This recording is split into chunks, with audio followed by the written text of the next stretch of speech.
Crimea. The peninsula has always been a crucial strategic region in Europe.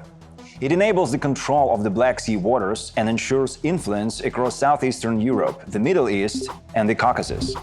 Throughout world history, there exists a series of pivotal events that have exerted influence on geopolitics in various regions for centuries. One such event is the centuries-long Russian occupation of Crimea. How did the Russians twice annex the peninsula in history?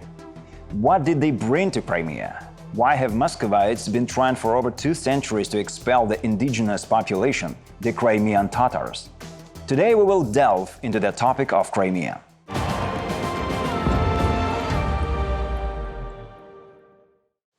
What Russian propaganda proudly calls the incorporation of Crimea into Russia today was, in fact, a straightforward annexation. The first annexation of Crimea. Let's remember how it happened. In the early 15th century, a powerful Golden Horde disintegrated. When Edige died, it effectively lost control over Crimea and a struggle for power ensued. The victor was Haji Girey, who declared himself as a ruler of a new state, the Crimean Khanate, and established a dynasty. The formation of the Crimean Tatar people began. The Crimean Khanate became a vassal of Ottoman Empire. From the late 16th century, the appointment and removal of Khans were carried out at the will of the Turkish Sultan. Moreover, the overall policy of the Crimean Khanate was determined by the Ottoman government. At the same time, after the time of troubles, the Moscow Tsardom strengthened and began a series of wars with the Ottoman Empire. The wars were fought for control over the Black Sea region and the Caucasus, and they inevitably affected the Crimean Khanate. Crimean Tatars participated in each of these wars, providing the Ottomans with additional troops, sometimes up to 100,000 men, and they achieved victories over the Russians on more than one occasion. For example, in 1711, when Peter the Great embarked on the Prut campaign, the Crimean cavalry, with the support of the Turkish army, surrounded the Russian forces. Peter himself found himself in a hopeless situation and, following the old tradition, bribed the Turkish vizier. This allowed him to sign a peace treaty on acceptable terms. Upon learning of this, the Sultan ordered the execution of the vizier.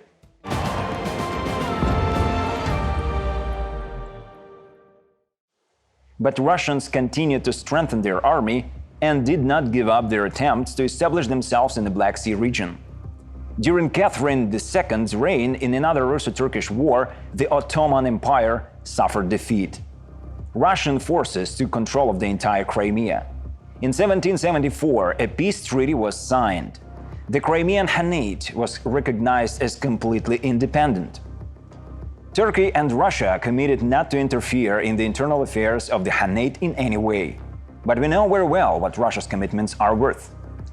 British Ambassador Robert Gunning testified that the Crimean Tatars demonstratively refused to accept independence. They sent a delegation to Istanbul, which expressed their desire to remain vassals of the Sultan. The Russians withdrew their troops from the peninsula. However, in reality, Catherine had no intention of granting independence to the Crimean Khanate. She wanted the entire Crimea and dominion over the Black Sea. The last Crimean Khan, Shunned History, tried to introduce reforms in the state and establish governance based on European models. These reforms were unpopular and led to a rebellion, which the Russian troops were sent to suppress. They had never left Crimea afterwards. On April 19, 1783, Empress Catherine II signed a manifesto that declared Crimea as Russian territory. However, the document was kept secret for 3 months until the annexation of the Khanate through military means became a reality. Shahin Girey was forced to abdicate, and the Crimean nobility and clergy were made to swear allegiance to the Empress.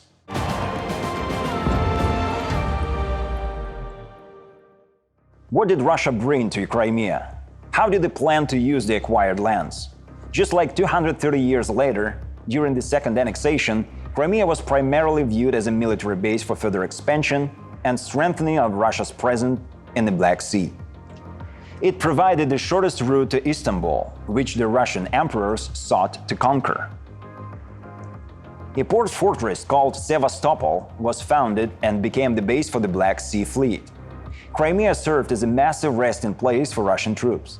The Taurida Oblast was established under the rule of Prince Potemkin. Initially, the Russian Empire tried to demonstrate favorable treatment towards the local population, especially the nobility. Already in the spring of 1784, just a year later, the distribution of Crimean lands began. Military and civilian officials, as well as merchants, received these lands. Within the first 10 years after annexation, the government confiscated 350,000 dayatins of the best Crimean land from the Tatars and distributed them among Russian aristocrats. The Crimean Tatars were left with the most infertile soils. Additionally, enormous damage was inflicted on the environment. Forests, which once stood in the area of modern-day Sevastopol, disappeared. Most of the Crimean gardens cultivated for centuries were lost. The number of Tatar population sharply declined.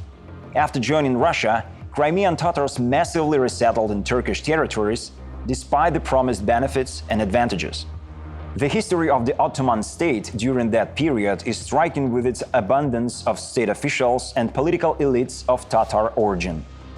After the annexation, about 1 million Crimean Tatars lived in the Khanate. 300,000 of them immigrated to the Ottoman Empire.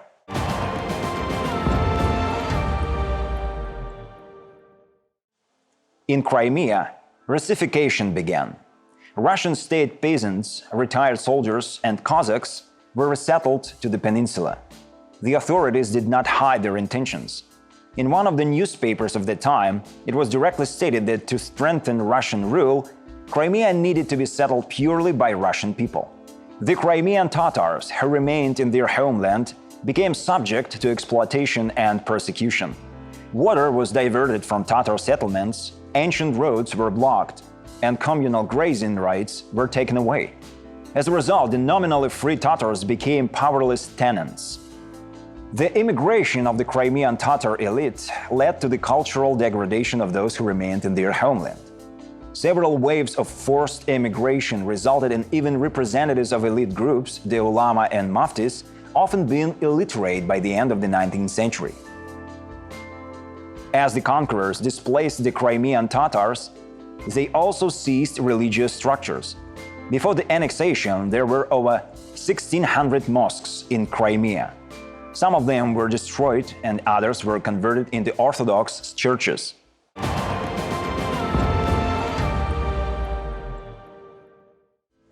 The Crimean War in the mid-19th century served as a wake-up call for the Russian Empire. Backwardness, corruption, and problems in all spheres of the state led to Russia's defeat. The whole Europe saw that Moscow Empire was a colossus with a feet of clay. The defeat of the Russian army fueled a desire for revenge among the government of Alexander II. Crimean Tatars were appointed as scapegoats. They were accused of espionage, treachery, and provocations. Official figures considered them a fifth column ready to assist the enemy. This new wave of persecution led to another wave of forced migration. After the war, almost 200,000 people, which constituted two-thirds of the Crimean Tatar population, left the peninsula. Dozens of villages were depopulated. As a result of this emigration, Crimea suffered significant economic losses, especially in agriculture. This resettlement became the largest among all Tatar migrations from the annexation to the Stalinist deportation of 1944. Even at that time, government officials seriously contemplated the mass expulsion of the entire Crimean Tatar population beyond the borders of the empire. Fortunately, General Todleben took an earnest interest in the question of the complete deportation of the Crimean Tatars and strongly opposed it. However, the recommendations of high Tsarist officials to deport the Tatars foreshadowed the policy that would be implemented by the Russians during World War II.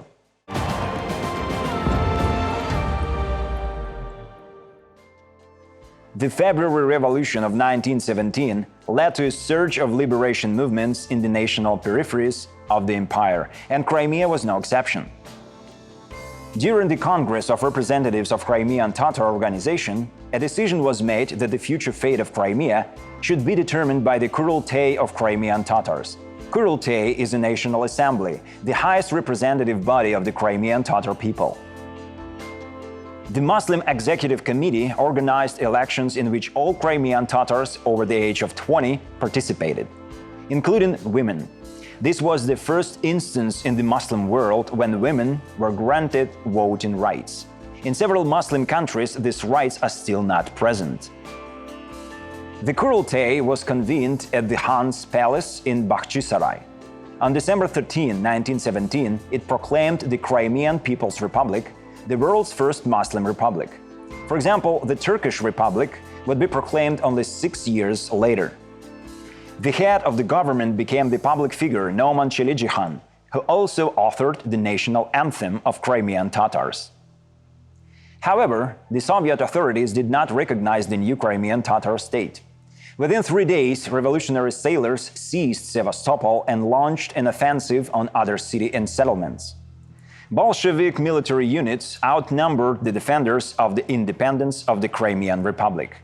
Throughout January 1918, there were battles that ended in the victory of the Bolsheviks. Çelikcihan was arrested and executed by sailors without trial. The Bolsheviks dissolved the Kurultay, declared a socialist republic, and organized mass terror on the peninsula, accompanied by pogroms of Crimean Tatar settlements. Local intellectuals were persecuted. Thousands of people died from extrajudicial executions. Red sailors and soldiers raped Tatars, girls and women. Tatars were stripped of their property and expelled from their homes.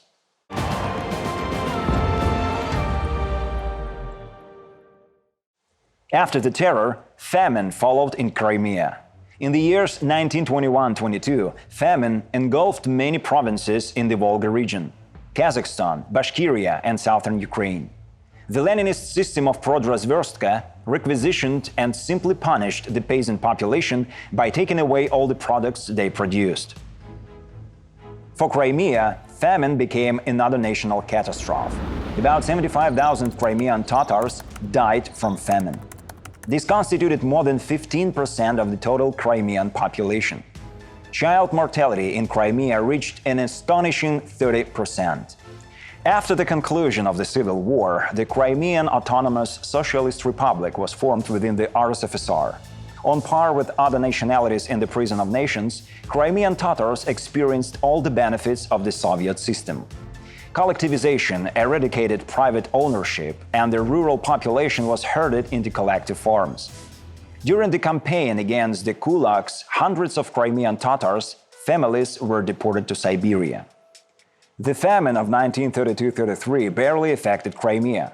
This serves as vivid proof that it was yet another act of genocide by Russia, a genocide targeting Ukrainians based on their nationality. In the neighboring Kherson region, famine claimed the lives of hundreds of thousands. In Crimea, which was part of RSFSR and where a significant Russian population had already settled, while not free of food-related challenges, it did not suffer the same catastrophe as Ukraine. The subsequent trial was the Stalinist Great Terror. Thousands of representatives of the Crimean Tatar intelligentsia were shot or exiled to Siberia, where the majority perished. Cultural figures, educators, journalists, scientists, all were accused of Crimean Tatar nationalism. Yet, all these grand-scale experiments that the Soviet regime conducted on its peoples in the 1920s and 1930s were merely a prologue to the greatest tragedy in the history of Crimean Tatars.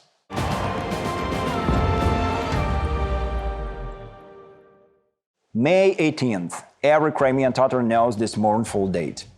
On this date, in 1944, the deportation of an entire people began. Over the course of 3 days, nearly 240,000 people, the majority of whom were women and children, were forcibly transported in simple freight cars. On the night of May 18th, NKVD troops appeared in all Tatar villages. The operation commenced at 3 in the morning. Those being deported were given only a few minutes to half an hour to gather their belongings.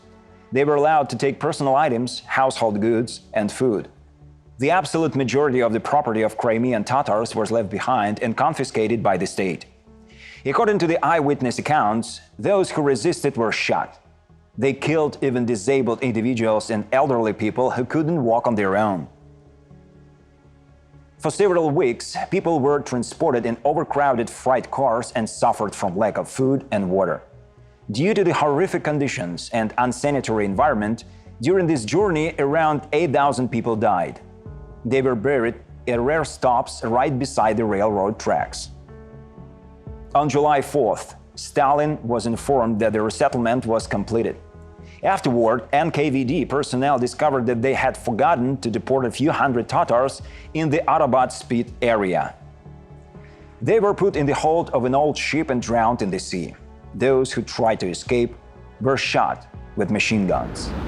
The majority of Crimean Tatars were deported to Uzbekistan and the adjacent regions of Kazakhstan and Tajikistan. They were relocated to so-called special settlements. These were guarded areas surrounded by barbed wire and resembled labor camps more than anything else. There was a shortage of housing, and many lived in duguts or temporary yurts. The incoming Tatars were used as cheap labor. They were employed for low-skilled work in collective farms, coal mines, and construction battalions. Leaving the new territories was prohibited, and the punishment for this could even extend to execution. The first years after the deportation were marked by high mortality rates. The causes include malnutrition, harsh labor, lack of medical assistance, and the severe climate of the new locations. Crimean Tatars were accustomed to clean water and fresh air in their homeland. They fell victim to local Asian diseases that were absent on the Crimean peninsula. According to estimates by Crimean Tatar historians, more than 40% of deported people died in the early years of exile. Even according to assessments by the Soviet KGB, over 20% of the population perished. These are horrifying figures. It took more than 5 years for the birth rate among Crimean Tatars to start exceeding the death rate.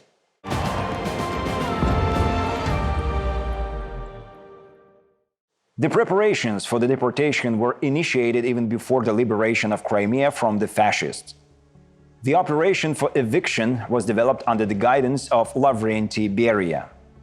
So why did Stalin find it necessary to remove the indigenous population of Crimea? The official reason cited was collaborationism, the cooperation of a portion of Tatars' population with the Germans during the occupation. Crimean Tatars were branded as traitors. This is one of the most prominent myths of the USSR that continues to live on and is actively used in Russian propaganda. In his report to Stalin, Beria claimed that 20,000 Crimean Tatars had deserted from the army and fought on the side of the Germans. In reality, there were far fewer defectors. In terms of percentages, the readiness to collaborate with Germans among Tatars was no greater than among other nations conquered by the Third Reich. Thousands of civilians and military personnel of other nationalities within the USSR were steadfast opponents of Soviet rule and defected to the German side. For instance, more than 120,000 individuals fought in the Russian Liberation Army led by Vlasov. Overall, various estimates suggest that between 1 to 2.5 million Soviet citizens served the Nazi regime. When compared to these vast figures, the narrative of Crimean Tatar betrayal does not withstand any critical analysis. Historians cite other unofficial reasons for the population's deportation. The crucial factor was that Crimean Tatars historically had close ties to Turkey, which the USSR at the time viewed as a potential competitor. It was known that the Third Reich desired to involve Turkey in World War II on their side. Hence, Crimean Tatars were seen as a potential fifth column. In such a scenario, the primary motive for their deportation was removing a potentially hostile population from a potential combat zone. Supporting this version is the fact that during the same period, other Muslim populations were also deported. Chechens, Ingush, Karachays, Balkars, Kalmyks, and other ethnic groups became victims of forced resettlement. In all cases, the reason for deportation was declared as betrayal and collaboration with Germans.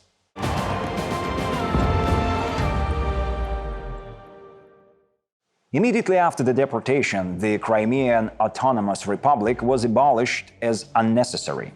In its place, a regular province was established. In Crimea, nothing was supposed to remind people of its former inhabitants. Therefore, all settlements with Crimean Tatar origins were renamed except for places like Bakhchisaray, Jankoy, Inush, Saki, and Sudak. Soviet authorities destroyed Tatars' monuments, mosques, and madrasas. Manuscripts were burned, all journals and books in the Crimean Tatar language were eradicated. Cinemas and shops were set up in mosques. All Muslim cemeteries were leveled to the ground.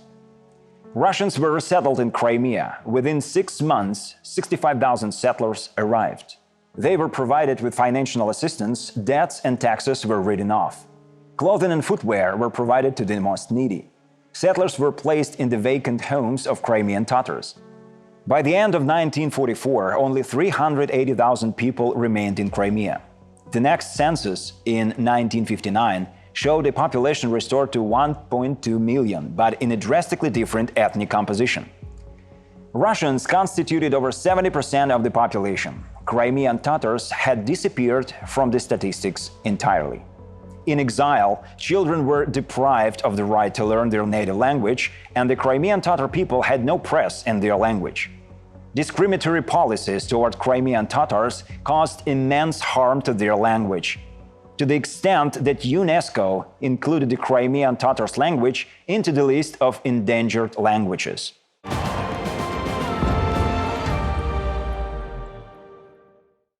After Stalin's death at the 20th Party Congress, the new Soviet leader Nikita Khrushchev condemned Stalin's policies, including the deportation of entire nationalities.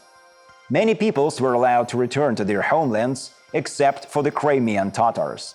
Moreover, they were not even allowed to move or settle in the southern regions of Ukraine. The Soviet regime decided that Russians should live in Crimea. The Tatars did not receive any compensation for their lost property. During the 1950s and 1960s, the Crimean Tatars actively asserted their right to rehabilitation and return to their homeland. In September 1967, the Supreme Soviet of the USSR issued a decree that cleared the accusations against the Crimean Tatars of treason. However, they were denied the key right to return home. Furthermore, a special resolution was adopted stating that they had already adapted and settled in Uzbekistan. Many attempted to protest and return independently, without official permission. Authorities suppressed these attempts. Around 6,000 people were deported from Crimea again. The most striking example of such protest was Musa Mahmud. In 1944, during the first deportation, he was 12 years old. In 1978, he returned to Crimea to live in his ancestors' home. When the police informed him that he would be deported again, Musa doused himself in gasoline and set himself on fire. Gradually, the Crimean Tatars managed to expand their rights. However, the informal ban on their return to Crimea persisted until the late 1980s. Only during perestroika and the process of de-Stalinization did the situation begin to change. Throughout the USSR, Crimean Tatar actions were conducted. Some activists staged hunger strikes and picketed Red Square. In November 1989, the Supreme Soviet of the USSR rehabilitated all deported peoples. The ban on the return of deported nationalities was declared null and void. The Supreme Council of Crimea adopted a resolution stating that the deportations of peoples had been criminal activity. This opened the way for the Crimean Tatars to return to their homeland. The 45 years of exile came to an end. In the same year, the well-known human rights defender and politician Mustafa Dzhemilev, who had spent 17 years in Soviet prisons, returned to Crimea. The second Kurultay of the Crimean Tatar people, held in Simferopol in June 1991, adopted the Declaration of National Sovereignty of the Crimean Tatar people and elected the Majlis as the executive body. However, the return process was not quick or easy. Many faced challenges in restoring their rights and property. The Russian population of Crimea often viewed Tatars and their return hostilely. Propaganda spread negative information about possible revenge by the Crimean Tatars upon their return. Russian nationalists staged protests against repatriation, leading to clashes that were dispersed by the police. All of this formed a clearly expressed pro-Ukrainian stance among the Crimean Tatars, which they demonstrated during the events of 2014.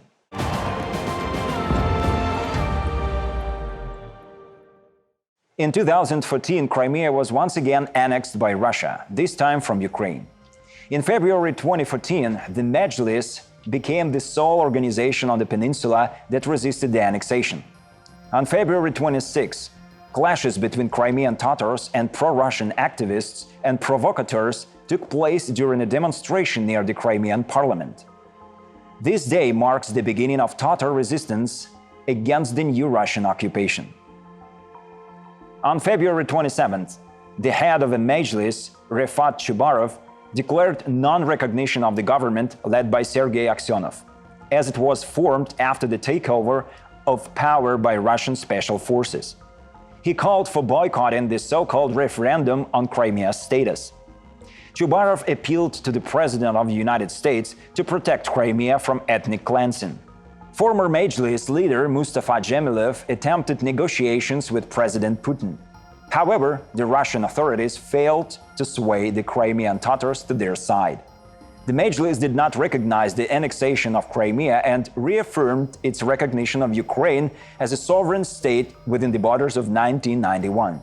Occupational authorities immediately began persecuting Crimean Tatars after the annexation. Some were detained and accused of extremism, while others were forced to leave the peninsula. Many Tatars went into exile once again. The policy of genocide from Russia remains unchanged over the centuries. Russians were again resettled in Crimea. A year after the clashes at the Crimean parliament, 8 Crimean Tatars were arrested, including the deputy head of the Majlis, Akhtem Chiygoz, and one of the leaders, Ilmi Umerov. After 3 years in Russian custody, they were released to Turkey, a country that had consistently supported the Crimean Tatars. Russian authorities did not forgive the Majlis for its pro-Ukrainian stance during the annexation. 2 years later, it was banned as an extremist organization.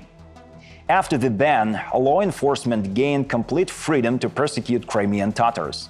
Mass abductions of Crimean Tatar activists began, with Tatars facing physical and psychological violence from security forces.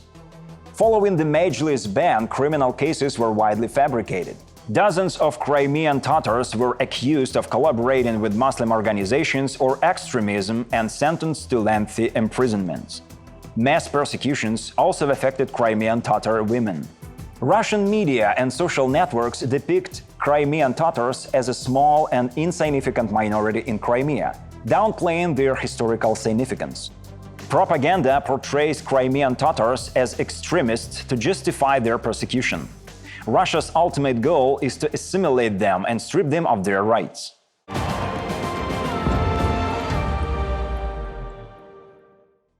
After the full-scale invasion of Ukraine began, the situation for the Crimean Tatars became critical. The mobilization process announced in Russia in September 2022 is been likened by human rights activists to a new form of genocide.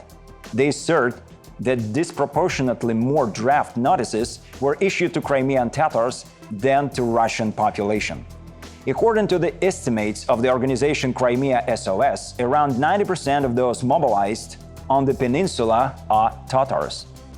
This has led many to go into hiding or leave their place of residence. If the repressions against Tatars continue at this pace, the most active segment of the population could be annihilated within a few years. The mass mobilization of Crimean Tatars and their deployment to fight against Ukraine violates the Geneva Convention. According to it, an occupying state cannot use the population of occupied territories for military purposes during times of war. However, has there ever been an instance when Russia adhered to international law?